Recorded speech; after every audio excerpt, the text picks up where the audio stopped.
get going. Come on. Time to start the day. Welcome into the Eric Zane Show podcast, the daily show where I discuss news, nonsense, and my personal adventures from right here in the Impact Power Sports studio. Wow. Late night last night for your old pal EZ, Queen of the Forest, the NFK. Going to bed late as the Lions won the game against the Rams. I didn't know what the fuck to do with that. It was like kind of like as a fan who's I guess I hadn't really thought about how it felt. No idea. With 2 minutes to go, they're able to take a knee or some crazy stunt like that. Or I think it was less than a minute or less than 2 minutes. They decided to start taking knees in the victory formation. I was like, oh, I guess that's it. What the fuck happens now? And I was like, holy fucking shit. Could not believe it. It's kind of like you feel like you're in the deep end of the pool and you can tread water, but it's still just a little weird to be all alone as a fan. Very, very surreal feeling, to say the least. I kind of didn't know what the fuck to do with myself. So I just sat there. That stress level was a little bit too much for your old pal EZ. I seriously,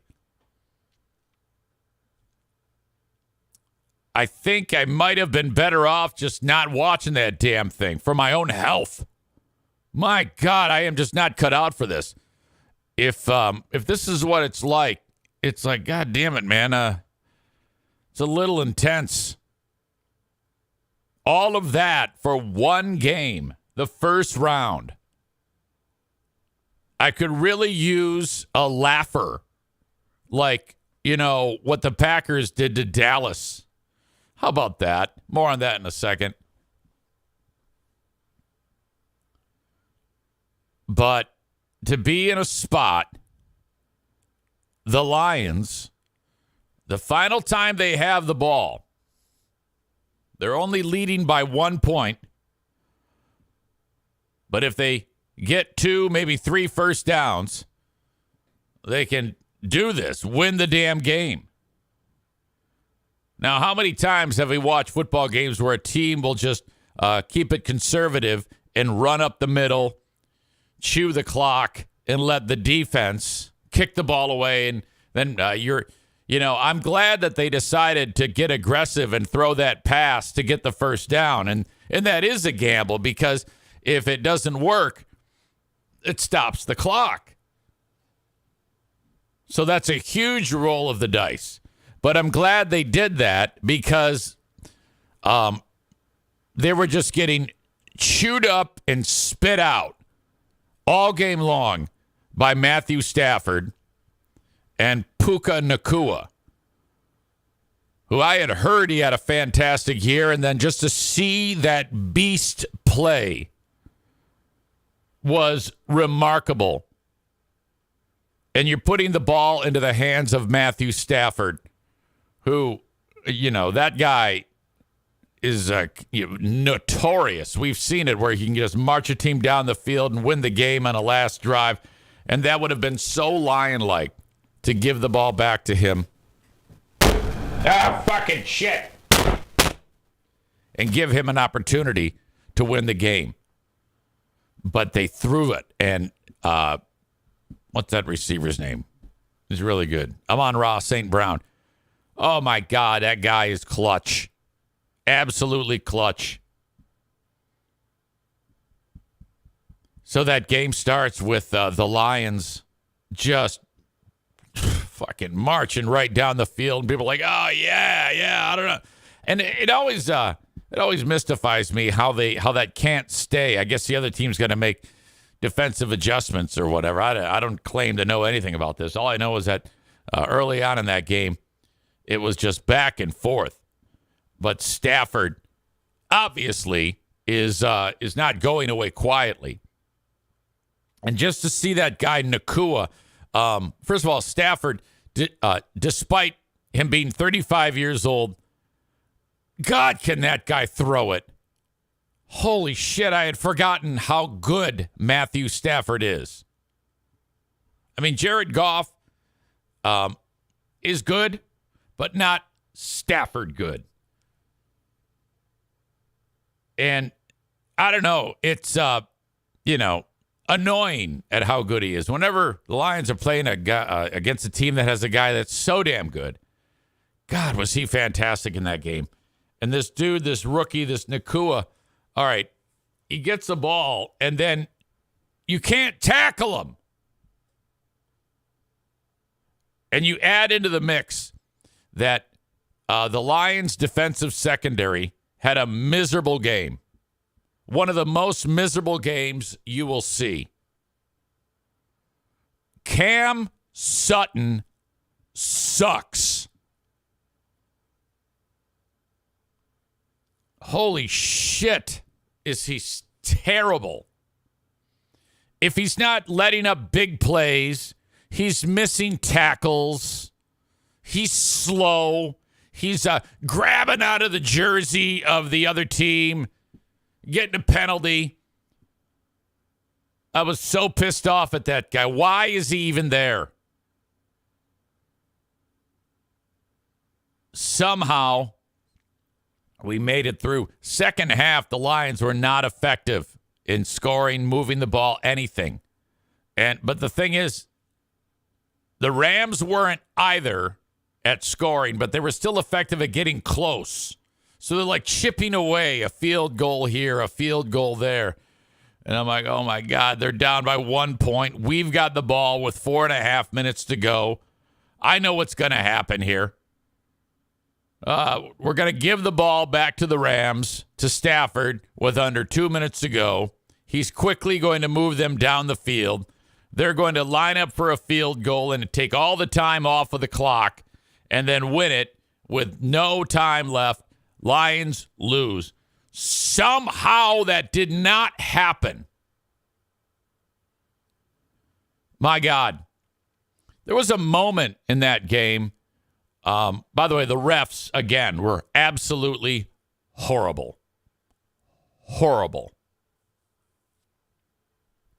There was a time when the Lions were lining up. It was fourth down or whatever. They needed 4 yards for a first down. So, of course, they're going to go for it. Dan Campbell would go for it on his own. If it was fourth down and 40 at his 1 yard line, Dan Campbell would go for it.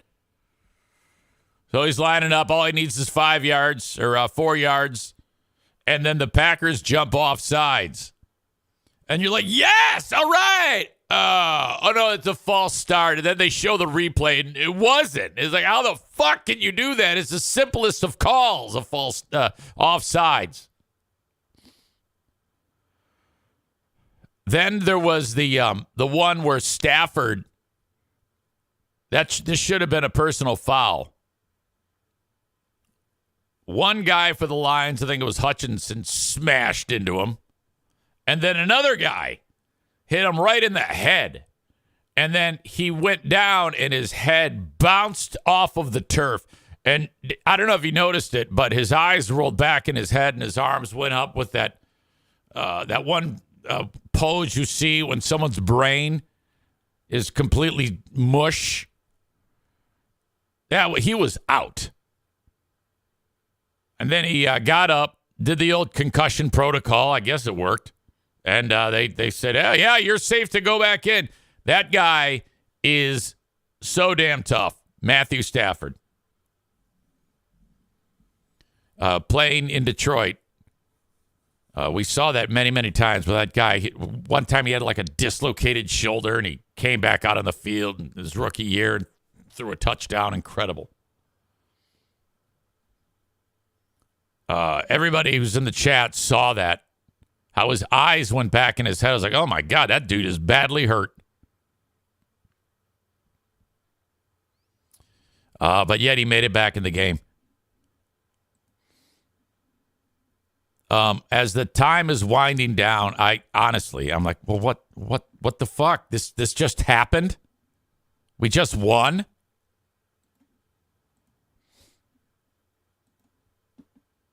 There's a clip I want to share that I don't know if you saw it. Maybe you did, maybe you didn't.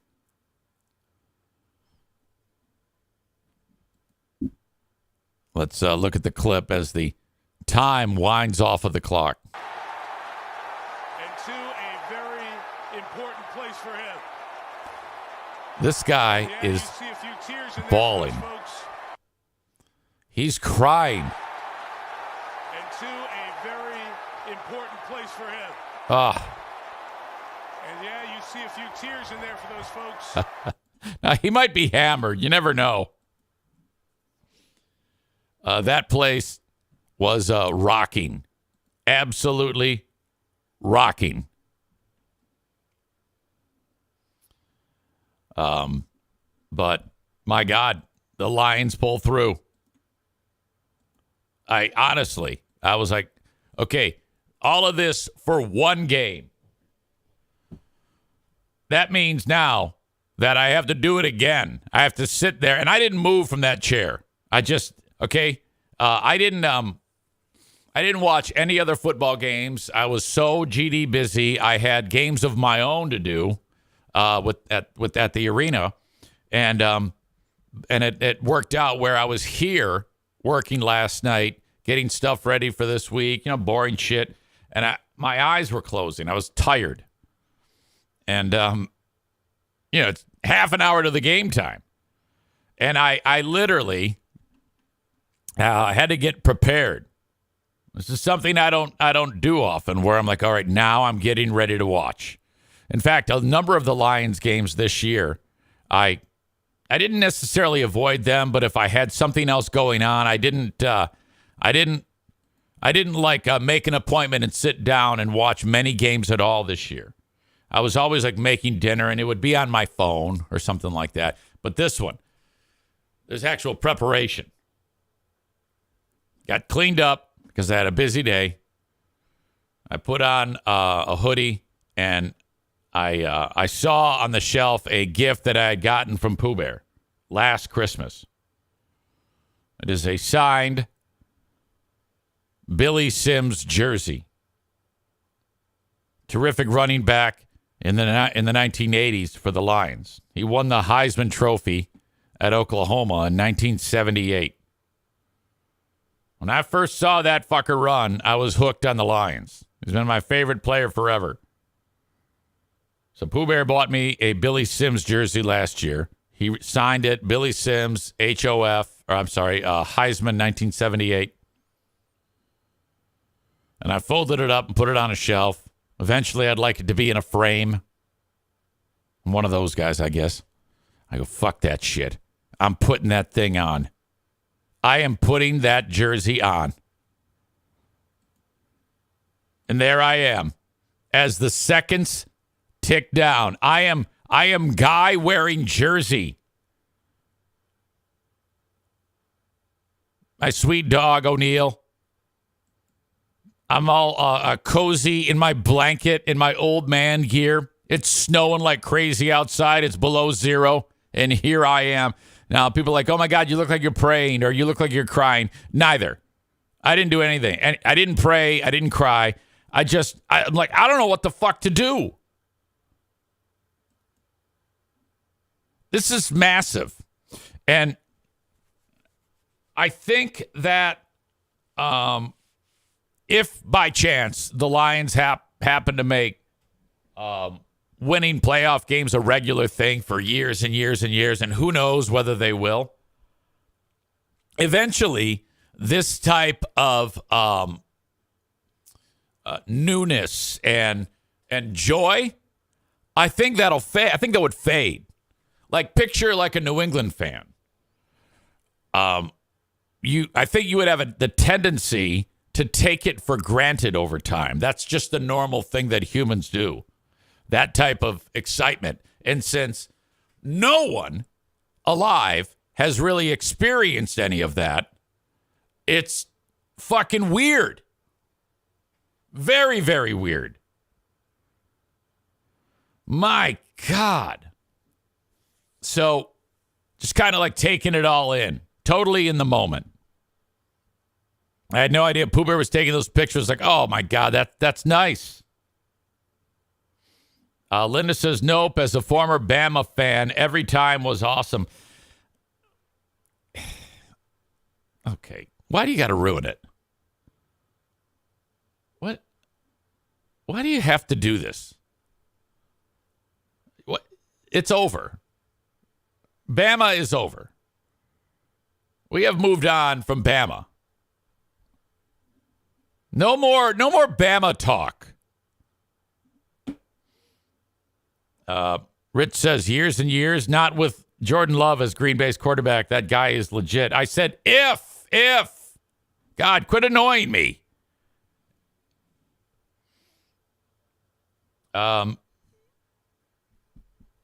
Corey writes something, but it's not really in English. Talking about, as a Patriots fan, we expect it. That's also just a Boston sports thing. We expect a lot from our teams. When the Cubs won the World Series, Patrick says, I was in a similar state. So, just so much to process. I actually tried not to get too wrapped up in any of the post-game stuff. I just said, fuck it, I'm going to bed. And then I laid there. I just laid there till like 1 a.m. I had a dream. I dreamt about the Lions. Of course, there was some homosexuality in it. Somehow, I think there was 9 Lion players nude. Bound to happen with your old pal Easy. The Dallas Cowboys had such a miserable day yesterday, getting murdered by Green Bay. And then, of course, they carried the Lions game after as part of the national broadcast. And before the Lions started taking knees to win the game, the TV station in Dallas said, fuck this shit. We've had a horrible day. We got murdered, and now the Lions are going to win. We're gonna cut away and do a weather report. Jared Goff's confidence when he came out in that moment. No, we're not running it twice and punting it. I'm putting it in my quarterback's hands. He's ready for that moment, and he got it done. All the Lions have to do is take. At this point, when it was 1:54, I didn't know that they had that they could just kneel on it. I thought that they'd have to do more than that. Care of the ball here, and they will win a playoff. Dallas cut away. Hello there, folks. We have dangerous cold out there and a little bit of light snow as well. In fact, this is a live look from Denton, where there's a little bit of a fluffy coating. Jared Goff's Equally shocking as the Lions' victory was the jail sexing that the Green Bay Packers did to the Dallas Cowboys. And I had a feeling that tonight's gonna be a good night, that the Green Bay Packers could accomplish that because of, as the season wore on, that quarterback, what's his name? Johnny Love, Danny Love, Jackie Love, Jackie Moon, Jordan Love. I think it's Jordan Love. That dude has been on fucking fire. Now, early in the year, the Lions went there and they just, that guy looked like shit. It was so bad. And then, he started to play better, and then leading to the back half of the year, he's playing great.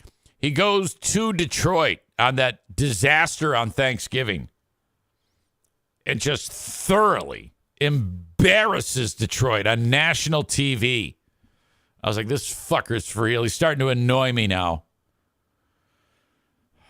Never, ever will he be as annoying as Aaron Rodgers. That is the most annoying quarterback that's ever played the game.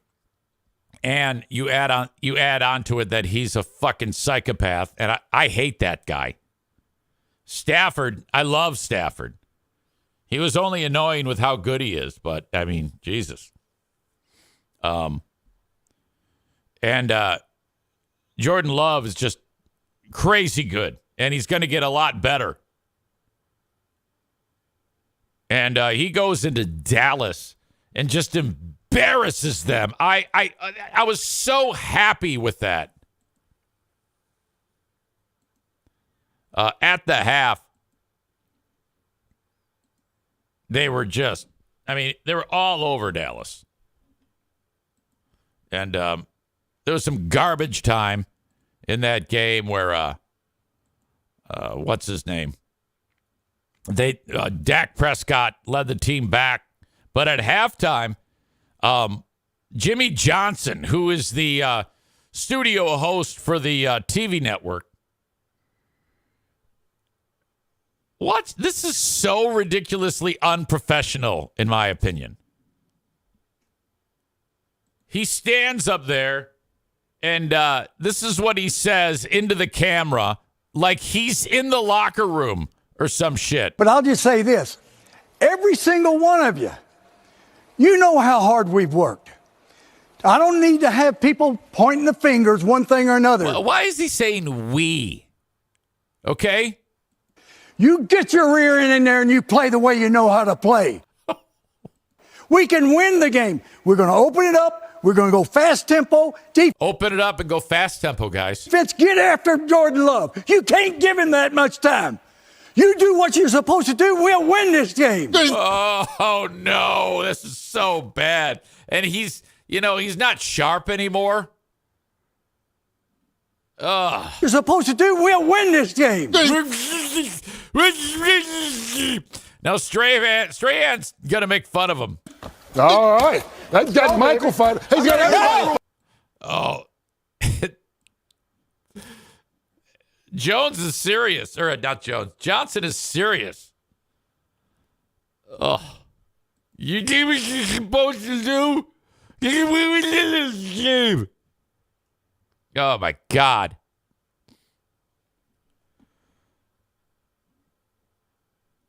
Linda, you know how she goes for the jugular. She says, I wish he would have keeled over from a heart condition. Chris says he thinks he's still a coach.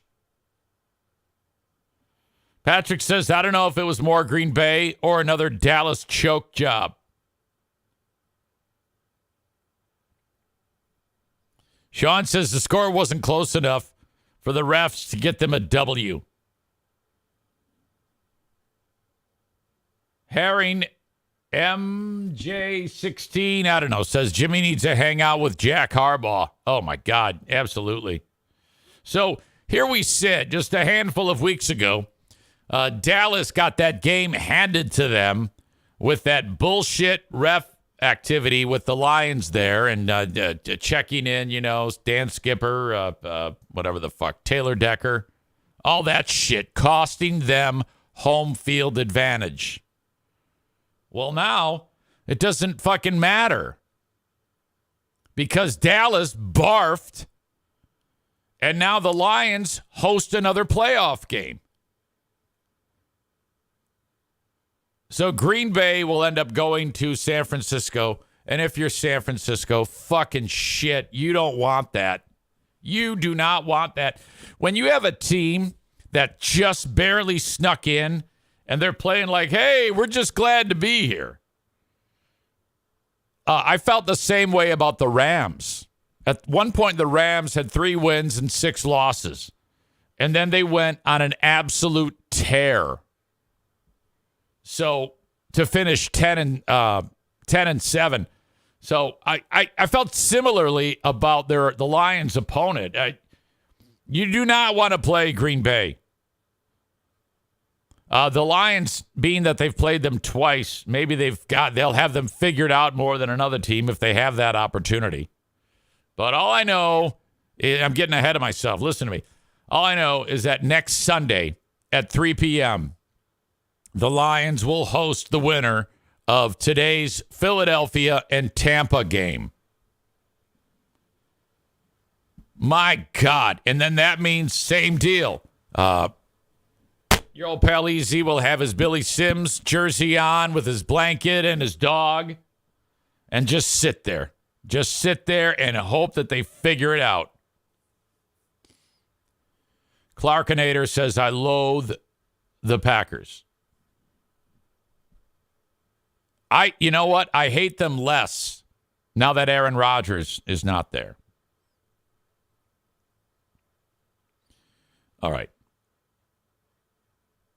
Patrick says Lions are absolutely going to be the conference champ, or absolutely going to the conference championship. Linda, way ahead of herself, says if Green Bay beats San Francisco and the Lions win next week, they'll be at home again for the NFC Championship. I didn't want to think about it, man. Fuck that. My God. Whew. All right. It's kind of where my brain is right now. I kind of sat down here to do the show, and I go, all right, what are we going to talk about? And then I'm like, well, we're just going to talk about the Lions winning for like 2 hours. But I know I can't do that. But I think I could. But it would be horrible. It would just be me saying, I can't believe they did this, or I can't believe they did that. And there's a lot of people that have been naysayers who are quiet. This one guy I follow on Twitter who has been just the harshest critic of them. He's a guy who constantly talks about how he's been a longtime Lion fan and he's disavowed them. And then all during the game, he's like talking shit about the team. I was like, thank God, right in that guy's fucking face. Awfully quiet. There doesn't seem to be any word coming down the pipe from our pal Joe Martinez.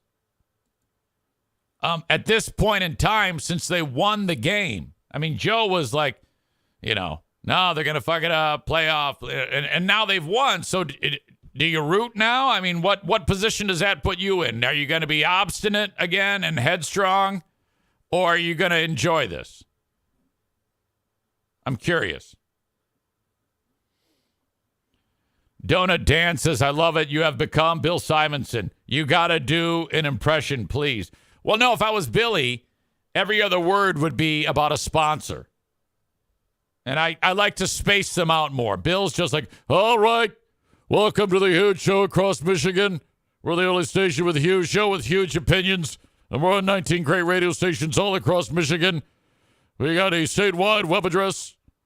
And it's brought to you by Budweiser. And the Lions won. Let's take a break. Let's go get a commercial. Chris says, Joe Martinez is a Michigan fan. Obstinate and headstrong is the way. You see, in my opinion, you have to join the chat and take your punishment. And then you're like, yeah, well, hey, I was wrong. I'm glad I was wrong, though. All right, go Lions. Or you can be quiet, which is ridiculous. And if they happen to lose, then you come out of the woodwork and say something nasty. Now, that's not the way I would do it. I went into that game, the Lions and the Rams, totally convinced that they were going to lose. And I thought they were going to lose up until when Goff hit Amon-Ra St. Brown for that first down. I was convinced they were going to lose because we've been conditioned to feel that way.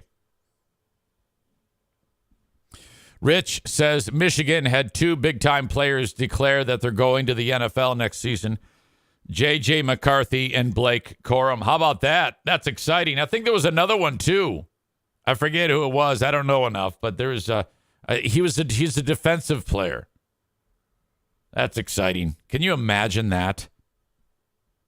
You're committing to the NFL. You're going to make millions upon millions of dollars. Dan says their coach is also going, Jim Harbaugh. Well, I don't know about that. Remember, who's got it better than us? Nobody. Who's got it better than us? Nobody. Seriously. Unless the only thing that could drive that guy away from Michigan would be his desire to win a Super Bowl. And I think that that's acceptable. My God. Thanks to those folks enjoying this show on Facebook, X, and YouTube. The time has come to say goodbye. The rest of the show I have for you on Twitch. I'm trying to get as many people as possible to check me out on Twitch. What's the difference? Well, nothing really. It's just where my platform is. I'm hosted by Twitch. Go to twitch.tv/Eric Zane Live and search, and then there you go. You're right there if you're on your laptop or your desktop. Or download the Twitch app and then search Eric Zane Live. You can watch the show in its entirety. Right there on the app. You can listen to it live, 8 a.m. Monday through Friday, Eastern Time. While you're driving around or going to work, just run it through the Bluetooth option on your car. You can dim the screen and enjoy the show live. After this show is done, I post the audio podcast wherever you download shows. You can reach out to me anytime you want on the Shoreliners Striping inbox, eric@ericzaneshow.com. And in addition, I have a Patreon where it was very, very busy over the weekend, Patreon, with another amazing edition of Who Are These Free Beers? And I titled that one, Episode 11, Hair Today, Gone Tomorrow.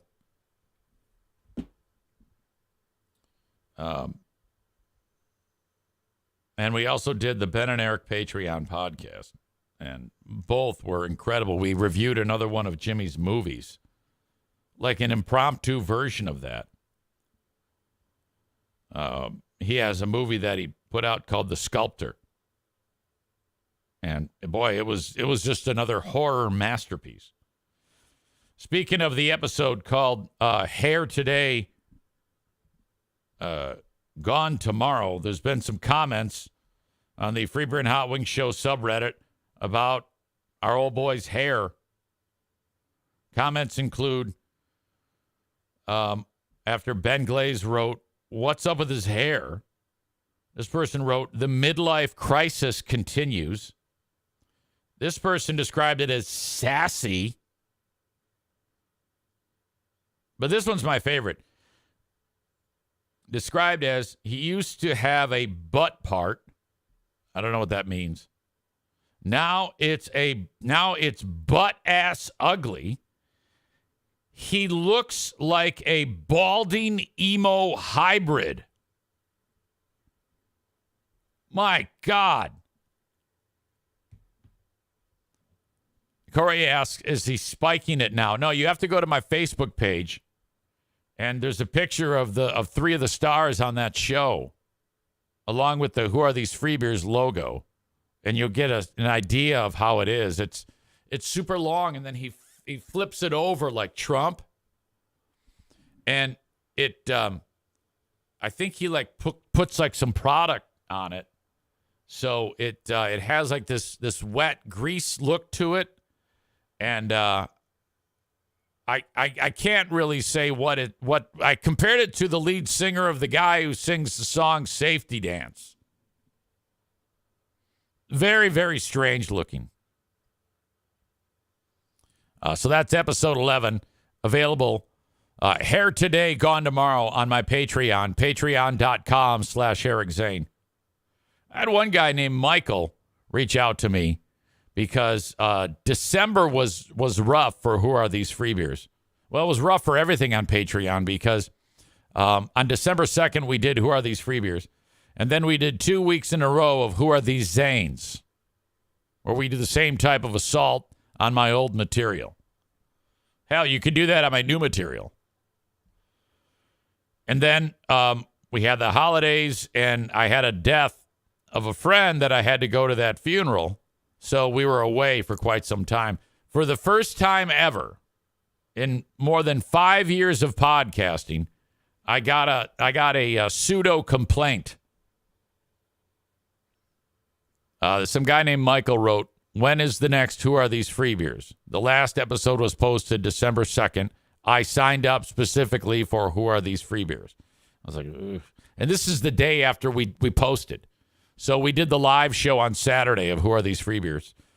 And then I finished the day, boring shit that I had to do. And then Sunday I was going to post the audio after I got done snow plowing or snow shoveling. Definitely not plowing. So I get that, and it's like, oh, shit, this guy's kind of pissed. He feels like he's not getting what he paid for. I was like, God damn it. So I had to quickly make sure that he was appeased. Posted it, sent him an email saying, hey, sorry, thank you for your patience. Here's what happened. No response. It's like, dude, come on. Trying here. Anyway, lots of fun with Who Are These Free Beers? You got to check it out. Patreon.com/Erickson. You can sign up for 7 days free. All right. Goodbye to the folks watching on Facebook, X, and YouTube.